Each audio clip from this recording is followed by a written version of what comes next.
Welcome to Artec's video lessons. In this lesson you will learn how to scan a human body with Artec EVA. As long as you know how to set up an optimal environment for scanning and follow our recommendations, you will be able to get a great model after only several minutes of scanning and processing. Avoid dim lighting and unevenly lit environments, as this may affect the texture of the model. A turntable will make scanning much easier, since you won't have to walk around the person. But don't worry if you don't have a turntable. You can just connect EVA to a tablet and battery. That way, you can easily walk around the model without getting caught up in any wires. You can also use a laptop instead of a tablet. Hold the laptop in one hand or use a laptop harness. Make sure that there is sufficient space to walk around the person when scanning without a turntable. Although it is possible to scan virtually anything, clothing and accessories can affect the quality of the scan. If the person is wearing dark or black clothes, consider increasing the texture brightness to make scanning easier. The opposite is true if the person is wearing white. If the person is wearing materials that are difficult to scan, increase the sensitivity. Make sure that the frame rate is set to maximum. This will make scanning easier and smoother. Glasses can affect the texture of the model. We recommend people take them off before being scanned. Keep in mind that scanning takes several minutes and that the person who is being scanned should not move during this time. Make sure that the pose they choose is comfortable to hold for at least a couple of minutes.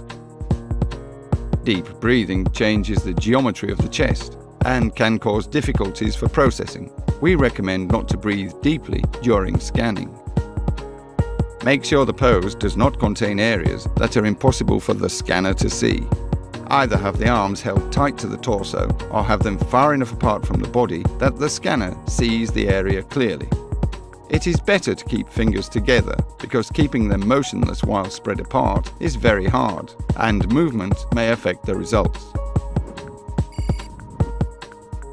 We recommend to always start scanning from the head. In many cases, the head can even be scanned separately from the body. Keeping facial muscles motionless for a long time is very difficult, so we recommend scanning the face with one swift motion. The optimal trajectory for scanning the face quickly and effectively is as follows. Start scanning from the ear to the nose. Lower the scanner to capture the chin from below. Then raise it to scan the area above the forehead. Return the scanner to the nose level and finish scanning the face by moving it over to the second ear. Then you can scan the hair. Remember to scan from all angles and always keep the shoulders or back in the scanner's field of view. We'll talk more about scanning hair in a minute. Continue to move the scanner around the head, scanning from all angles. Don't forget to scan behind the ears. If the scanner has problems seeing the hair properly, hold it above the difficult spot for longer so as to accumulate more information.